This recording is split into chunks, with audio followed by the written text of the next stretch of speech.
Good afternoon, everybody. Now, I understand there are some political contests going on tonight, but I thought I'd start the day off by taking a few questions, which I'm sure will not be political in nature. But before I do, I want to make a few announcements about some steps we're taking to help responsible homeowners who've been struggling through this housing crisis. Now, we've clearly seen some positive economic news over the last few months. Businesses have created about 3.7 million new jobs over the last 2 years. Manufacturers are hiring for the first time since the 1990s. The auto industry is back and hiring more than 200,000 people over the last few years. Confidence is up, and the economy is getting stronger.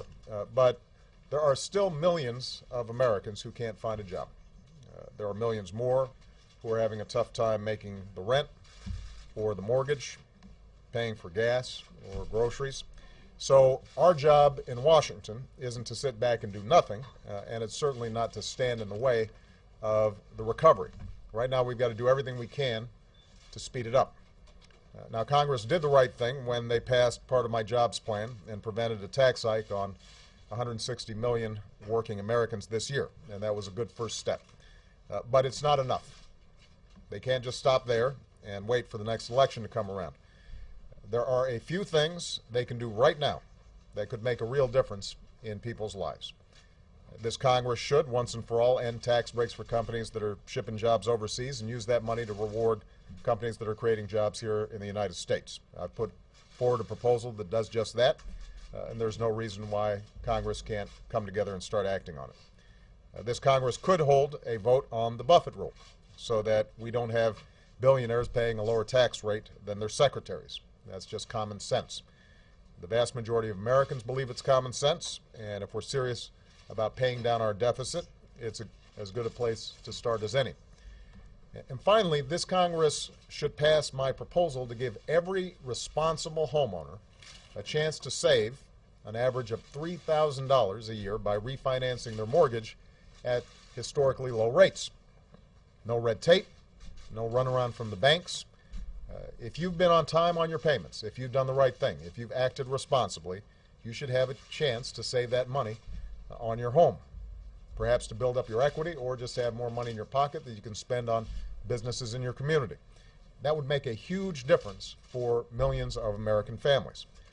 Now, if Congress refuses to act, I've said that I'll continue to do everything in my power to act without them. Last fall, we announced an initiative that allows millions of responsible homeowners to refinance at low interest rates. Today, we're taking it a step further.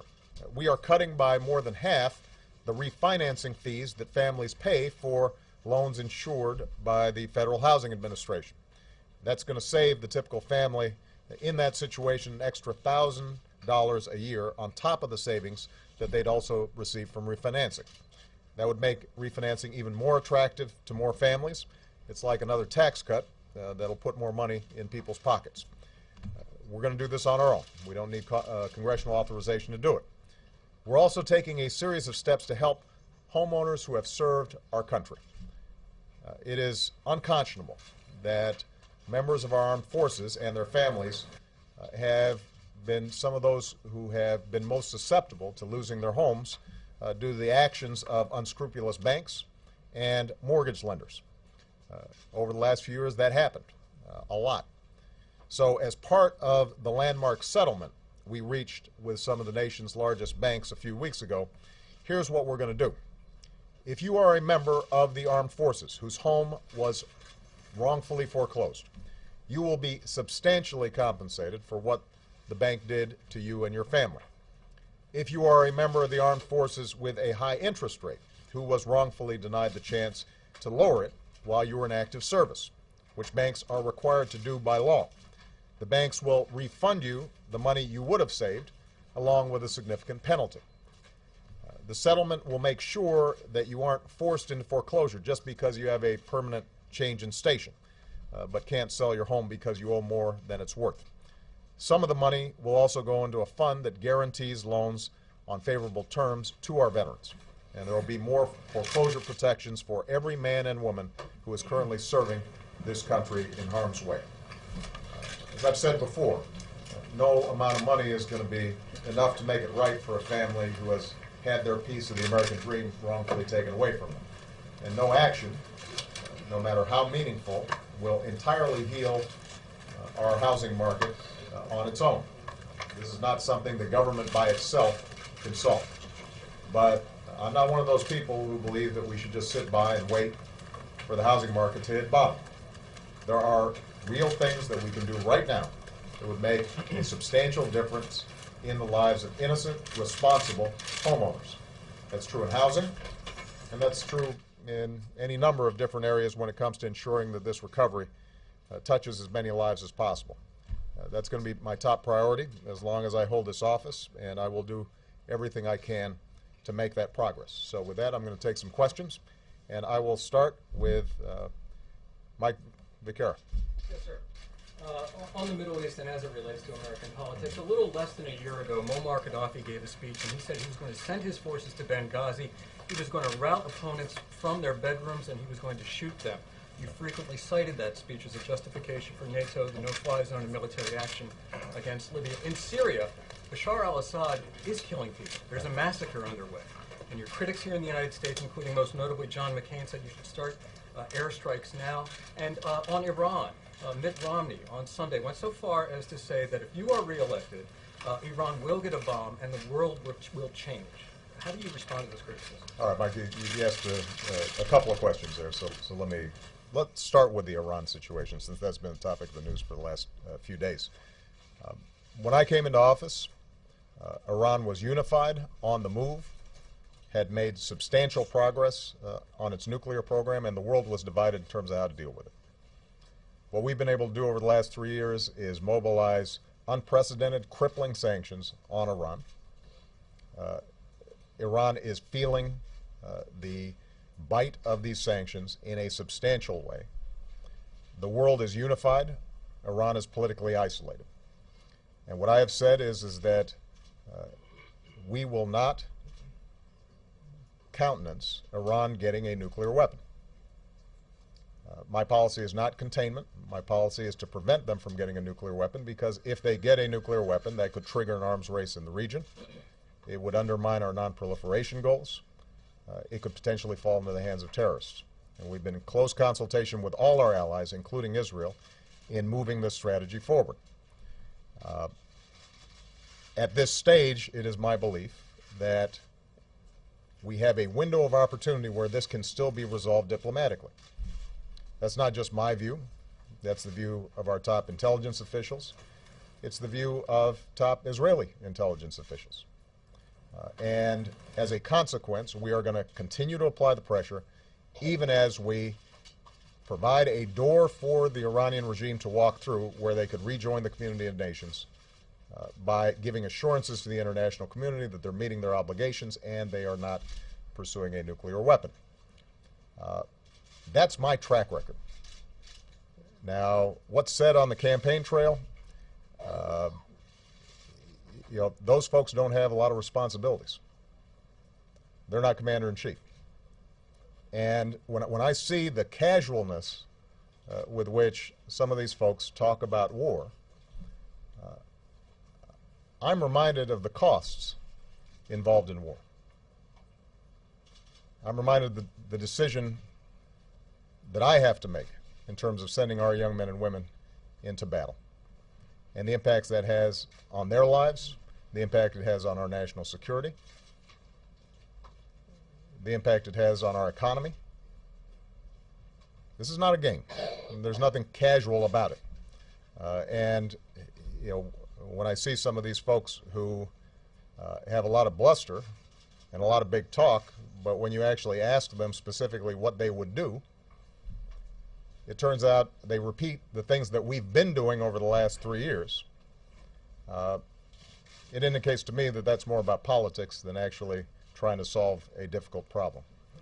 Now, the one thing that we have not done is we haven't launched a war. If some of these folks think that it's time to launch a war, they should say so. And they should explain to the American people exactly why they would do that and what the consequences would be. Everything else is just talk.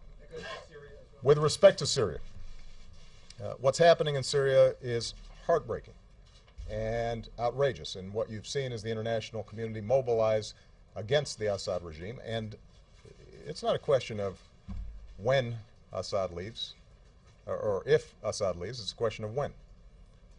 He has lost the legitimacy of his people, and the actions that he's now taking against his own people is inexcusable, and the world community has said so in a more or less unified voice. On the other hand, for us to take military action unilaterally, as some have suggested, or to think that somehow there is some simple solution, I think is a mistake. What happened in Libya was we mobilized the international community, had a UN Security Council mandate, had the full cooperation of the region, Arab states, and we knew that we could execute very effectively in a relatively short period of time. This is a much more complicated situation. So what we've done is to work with key Arab states, key international partners. Hillary Clinton was in Tunisia to come together and to mobilize and plan how do we support the opposition, how do we provide humanitarian assistance, how do we continue the political isolation, how do we continue the economic isolation. And we are going to continue to work on this project with other countries. And it is my belief that ultimately this dictator will fall as dictators in the past have fallen. But the notion that the way to solve every one of these problems is to deploy our military, that hasn't been true in the past, and it won't be true now. We've got to think through what we do through the lens of what's going to be effective, but also what's critical for U.S. security interests. Jake Tapper. Thank you, Mr. President. What kind of assurances did you give Prime Minister Netanyahu about the role that the U.S. would play if diplomacy and economic sanctions fail to work to convince Iran's leaders to change their behavior, and Israel goes ahead and prepares to strike their nuclear facilities? What kind of assurances did you tell him? And shouldn't we, I recognize the difference between debate and bluster, but shouldn't we be having in this country a vigorous debate about what could happen in the case of a Middle East war in a way that sadly we did not do before going into Iraq? Well, I think there's no doubt that those who are suggesting or proposing or beating the drums of war should explain clearly to the American people what they think the costs and benefits would be. I'm not one of those people, because what I've said is that we have a window through which we can resolve this issue peacefully. We have put forward an international framework that is applying unprecedented pressure.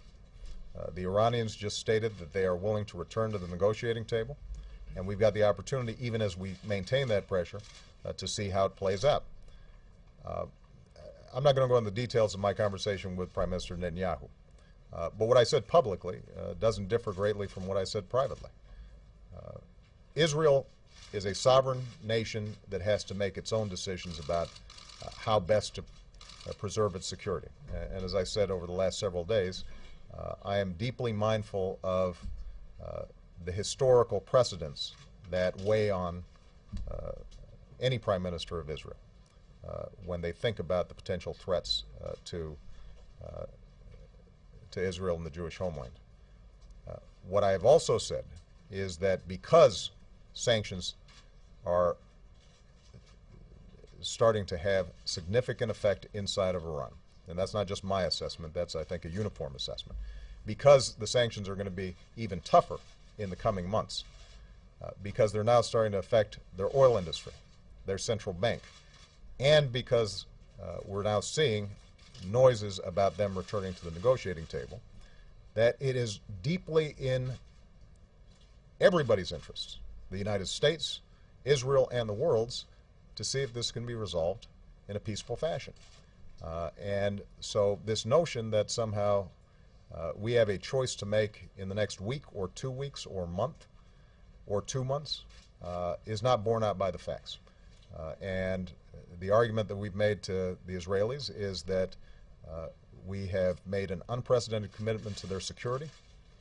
There is an unbreakable bond between our two countries, but one of the functions of friends is to make sure that we provide honest and unvarnished advice in terms of what is the best approach to achieve a common goal, particularly one in which we have a stake.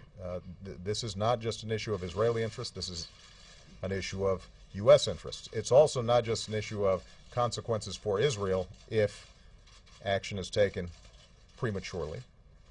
There are consequences to the United States as well. And so I do think that any time we consider military action, that the American people understand there's going to be a price to pay. Sometimes it's necessary, but we don't do it casually. You know, when I visit Walter Reed, when I sign letters to families that haven't whose loved ones have not come home, I am reminded that there is a cost. Sometimes we bear that cost, but we think it through. We don't play politics with it. When we have in the past, when we haven't thought it through, and it gets wrapped up in politics, we make mistakes. And typically it's not the folks who are popping off who pay the price. It's these incredible men and women in uniform and their families who pay the price. And as a consequence, I think it's very important for us to take a careful, thoughtful, sober approach to what is a real problem. And that's what we've been doing over the last 3 years. That's what I intend to keep doing. Sir, if I could just quickly follow up. You didn't, Jay. you might not be beating the drums of war, but you did very publicly say, we've got Israel's back. What does that mean?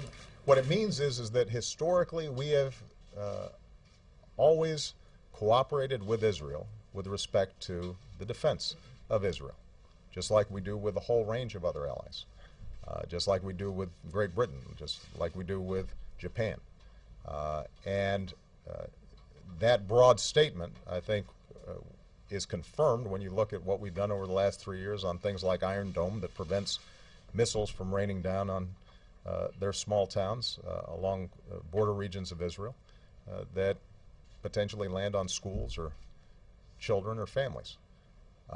And we're going to continue that unprecedented security commitment. It was not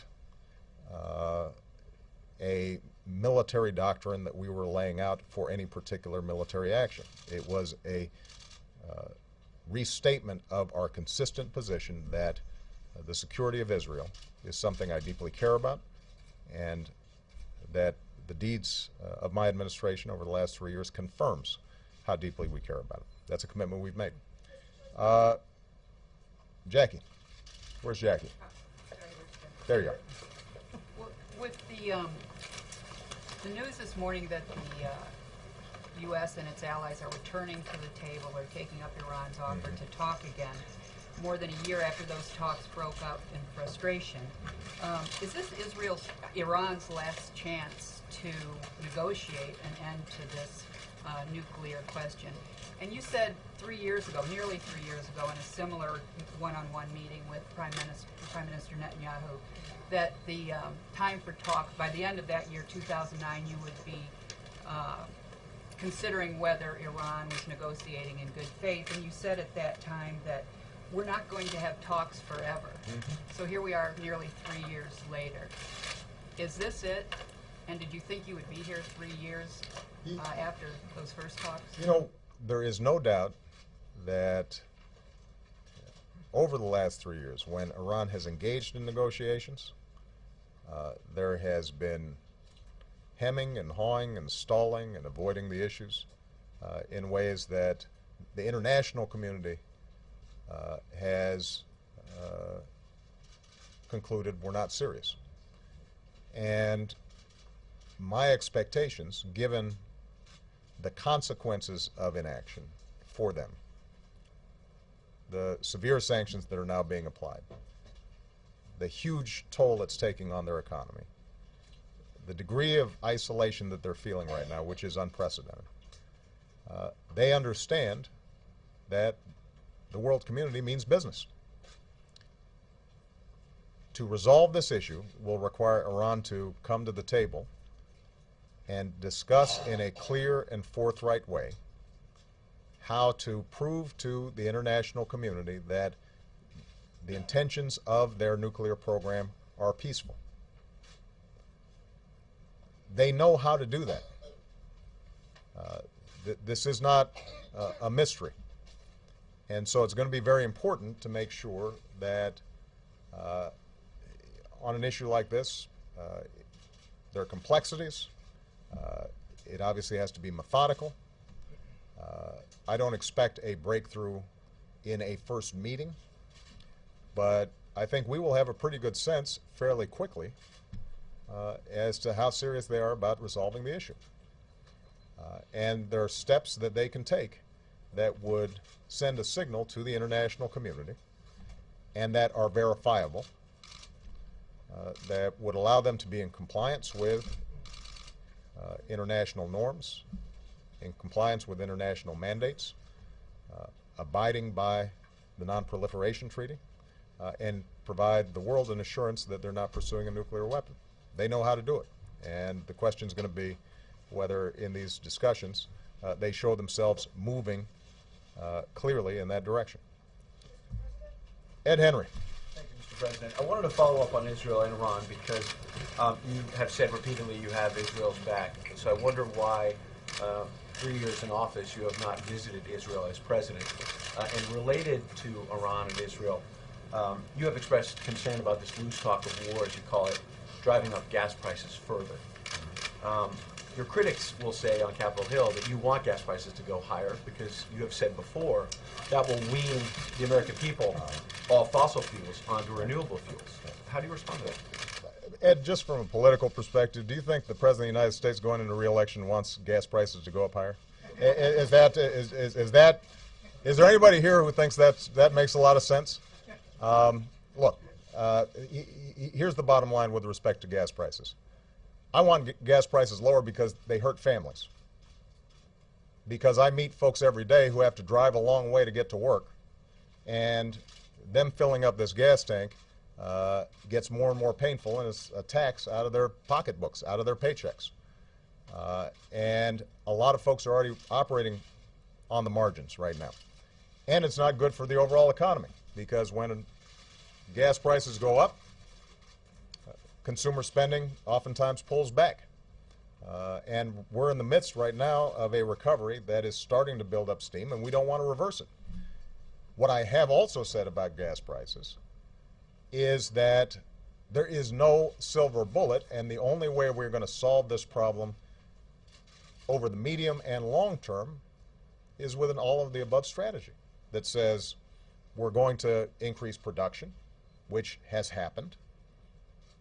We are going to make sure that we are conserving energy. That's why we doubled fuel efficiency standards on cars, which will save consumers about $1.7 trillion and take about 12 billion barrels of oil offline, which will help to reduce prices. And we're going to develop clean energy technologies that allow us to continue to use less oil. And we've made progress. I mean, the good news is 2010, first time in a decade that our oil imports were actually below 50%, and they've kept on going down. And we're going to keep on looking at every strategy we can to, yes, reduce the amount of oil that we use while maintaining our living standards and maintaining our productivity and maintaining our economic growth. And we're going to do everything we can to make sure that consumers aren't hurt by it. Now, there's some short-term steps that we're looking at with respect to, for example, there are certain potential bottlenecks in refineries around the country that we've been concerned about. We're concerned about what's happening in terms of production around the world. It's not just what's happening in the Gulf. You've had, for example, in Sudan, some oil that's been taken offline that's helping to restrict supply. So we're going to look at a whole range of measures, including, by the way, making sure that my Attorney General is paying attention to potential speculation in the oil markets. I've asked him to reconstitute a task force that's examining that. But we go through this every year. We've gone through this for 30 years. And if we are going to be competitive, successful, and make sure families are protected over the long term, then we've got to make sure that we've got a set of options that reduce our overall dependence on oil. Now, with respect to Israel, I'm not the first president who has been unable, because of a whole range of issues, not to visit Israel as president in their first term. I visited Israel twice as senator, once right before I became president. The measure of my commitment to Israel is not measured by a single visit. The measure of my commitment to Israel is seen in the actions that I've taken as President of the United States, and it is indisputable that I've had Israel's back over the last 3 years. Amr Madani. Thank you, Mr. President. Yeah. Do you believe Rush Limbaugh's apology to the Georgetown lawsuit was sufficient and heartfelt? Do you agree with the decision of the growing number of sponsors that have decided to drop his show, stop supporting his show? And has there been a double standard on this issue? Liberal commentators have made similarly provocative or distasteful statements, and there hasn't been such an outrage. I'm not going to comment on what sponsors decide to do. I'm not going to comment on either the economics or the politics of it. I don't know what's in Rush Limbaugh's heart, so I'm not going to comment on the sincerity of his apology. What I can comment on is the fact that all decent folks can agree that the remarks that were made don't have any place in the public discourse. And the reason I called Ms. Flew is because I thought about Malia and Sasha, and one of the things I want them to do as they get older is to engage in issues they care about, even ones I may not agree with them on. I want them to be able to speak their mind in a civil and thoughtful way. And I don't want them attacked or called horrible names because they're being good citizens. And I wanted Sandra to know that that I thought her parents should be proud of her, and that we want to send a message to all our young people that being part of a democracy involves argument and disagreements and debate, and we want you to be engaged, and there's a way to do it that doesn't involve you being demeaned and insulted, particularly when you're a private citizen. All right. Jessica Yellen. More apologize for Jessica. apologize for what they said about that. Thank you, Mr. President. Thank you. Thank you. Top Democrats have said that Republicans on a similar issue are engaged in a war on women. Some top Republicans say it's more like Democrats are engaged in a war for the women's vote. As you talk about loose talk of war in another arena, and women are, this could raise concerns among women. Do you agree with the chair of your Democratic National Committee that there is a war on women? Here's what I think. Women are going to make up their own mind in this election about who is advancing the issues that they care most deeply about. One of the things I've learned being married to Michelle is I don't need to tell her what it is that she thinks is important. And there are millions of strong women around the country who are going to make their own determination about a whole range of issues. It's not going to be narrowly focused just on contraception It's not going to be driven by one statement by one radio announcer. It is going to be driven by their view of what's most likely to make sure they can help support their families, make their mortgage payments, who's got a plan to ensure that middle-class families are secure over the long term, what's most likely to result in their kids being able to get the education they need to compete. And I believe that Democrats have a better story to tell to women about how we're going to solidify the middle class and grow this economy, make sure everybody has a fair shot, everybody's doing their fair share, and we got a fair set of rules of the road that everybody has to follow. So I'm not somebody who believes that women are going to be single-issue voters. They never have been. And but I do think that we've got a strong story to tell when it comes to women. Would you prefer this language be changed? You know, Jessica, as you know, if I start being in the business of arbitrating, About civility. right, and what I do is I practice it. And so I'm going to try to lead by example in this situation, as opposed to commenting on every single comment that's made by either politicians or pundits. I would be very busy. I would not have time to do my job. That's your job to comment on what's said by politicians and pundits. All right. Lori Montenegro. Thank you. There you are. Mr. President, polls are showing that Latino voters seem to be favoring your reelection over a Republican alternative, yet some of them are still disappointed, others upset about a promise that you made on immigration reform that has yet to come to pass. If you are reelected, what would be your strategy? What would you do different to get immigration reform passed through the Congress, especially if both houses continue as they are right now, which is split? Well, first of all, just substantively, every American should want immigration reform. We've got a system that's broken. We've got a system in which you have millions of families here in this country who are living in the shadows, worried about deportation. You've got American workers that are being undercut because those undocumented workers can be hired and the minimum wage laws may not be observed, overtime laws may not be observed. You've got incredibly talented people who want to start businesses in this country or to work in this country, and we should want those folks here in the United States. But right now, the legal immigration system is so tangled up that it becomes very difficult for them to put down roots here. So we can be a nation of laws and a nation of immigrants. And it is not just a Hispanic issue. This is an issue for everybody. This is an American issue that we need to fix. Now, when I came into office, I said, I am going to push to get this done. We didn't get it done.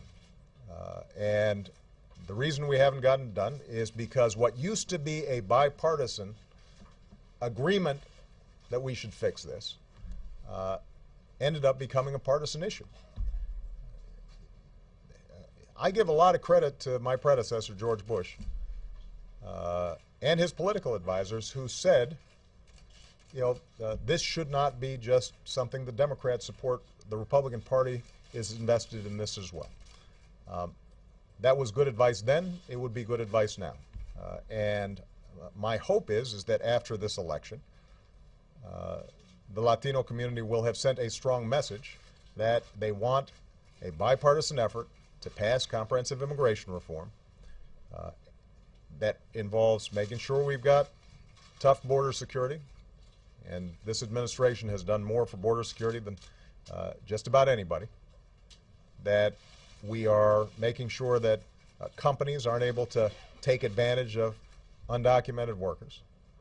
That we've got, you know, strong laws in place, and that we've got a path so that all those folks whose kids often are U.S. citizens, who are you know, working with us, and living with us, and in our communities, and not breaking the law, and trying to do their best to raise their families, that they've got a chance to be a fuller part of our community. So what do I think will change? Well, what I will do, look, we're going to be putting forward, as we have done before, a framework, a proposal, legislation that can move the ball forward and actually get this thing done.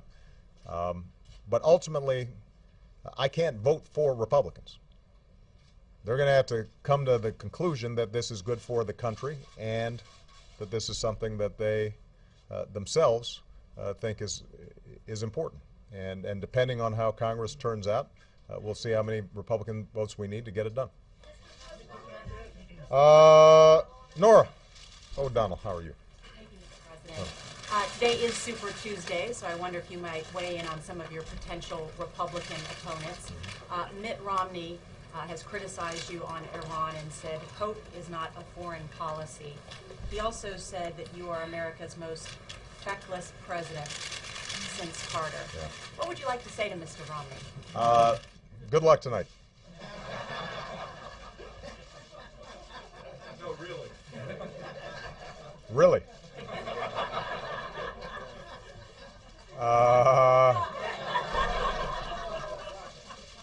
Lynn, since you've been hollering and you're from my hometown, make it a good one. My question is about the switch of the G8 summit from Chicago to Camp David. A reason given from the White House is that now you wanted a more intimate summit. Yeah. People in Chicago would like to know, what do you know now that you did not know when you booked hometown Chicago for the G8 that led to the switch? And what role did security threats possibly play in the decision? Well, keep in mind, Lynn, we're still going to be showing up with a whole bunch of world leaders. We've got this NATO summit. Typically what's happened is that we've tried to attach the G8 summit to the NATO summit so that the leaders in the G8 summit don't have to travel twice to whatever location. So last year in France, we combined a G8 with a NATO summit. We'll do so again. I have to say, this was an idea that was brought to me after the initial organizing of the NATO summit. Somebody pointed out that I hadn't had any of my counterparts who I've worked with now for 3 years up to Camp David. G8 tends to be a more informal setting in which we talk about a wide range of issues in a pretty intimate way. And the thinking was that people would enjoy being in a more casual backdrop. I think the weather should be good that time of year.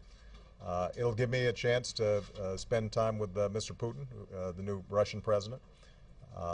And from there, we will then fly to Chicago. I always have confidence in Chicago being able to handle security issues. Whether it's Taste of Chicago or Lollapalooza or Bulls Championships, we know how to deal with a crowd. And I'm sure that your new mayor will be quite attentive to detail in making sure that everything goes off well. All right? Okay. Go ahead. Last one. Last question. Thank you. Mr. President, just to continue on that, when the NATO leaders gather in Chicago in May, do you expect that they'll be able to agree on a transition strategy? And are you concerned at all that the Koran burning and the episodes that have followed since then threaten your ability to negotiate with the partners?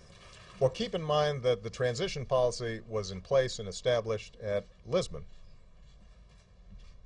And we've been following that strategy that calls for us turning over increasing responsibility to Afghans and a full transition so that our combat role is over by the end of 2014. And our coalition partners have agreed to it. They are sticking with it. That continues to be the plan.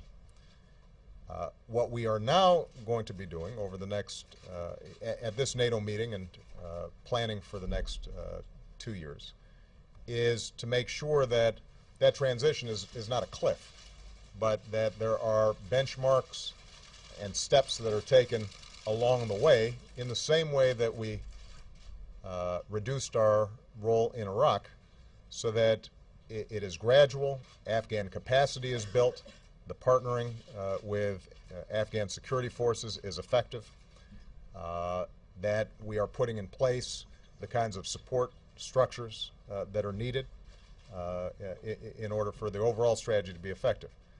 Now, yes, the situation with the Quran burning concerns me. I think that it is an indication of the challenges in that environment, and it's an indication that now is the time for us to transition. Obviously,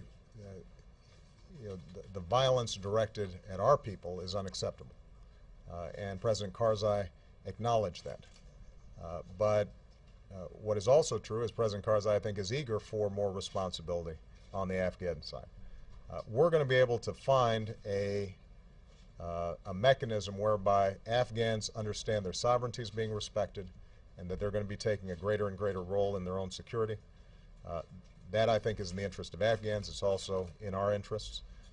And I'm confident we can execute, but it's not going to be a smooth path. There are going to be bumps along the road, just as there were in Iraq.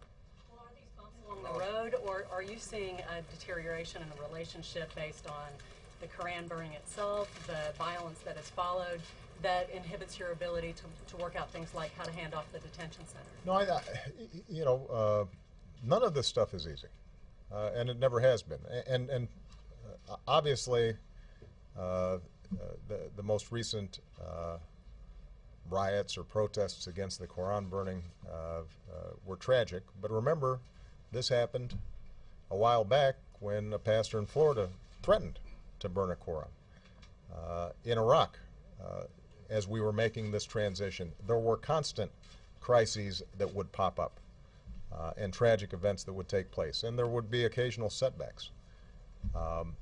But what I've tried to do is to set a course, make sure that up and down the chain of command everybody knows what our broader strategy is. And one of the incredible things about our military is that when they know what our objective is, what our goal is, regardless of the obstacles that they meet along the way, they get the job done. And I think that President Karzai understands that we are interested in a strategic partnership with the Afghan people and the Afghan government. We are not interested in staying there any longer than is necessary to assure that Al-Qaeda is not operating there and that there is sufficient stability that it doesn't end up being a free-for-all after ISAF has left. And so we share interests here. It'll require negotiations, and there will be time where things don't look as smooth as I'd like. That's kind of the deal internationally on a whole range of these issues. All right? Thank you, guys. Oh, can I just make one other comment? I want to publicly express condolences to the family of Donald Payne, congressman from New Jersey, a wonderful man, did great work both domestically and internationally. He was a friend of mine, and so my heart goes out to his family and to his colleagues. All right?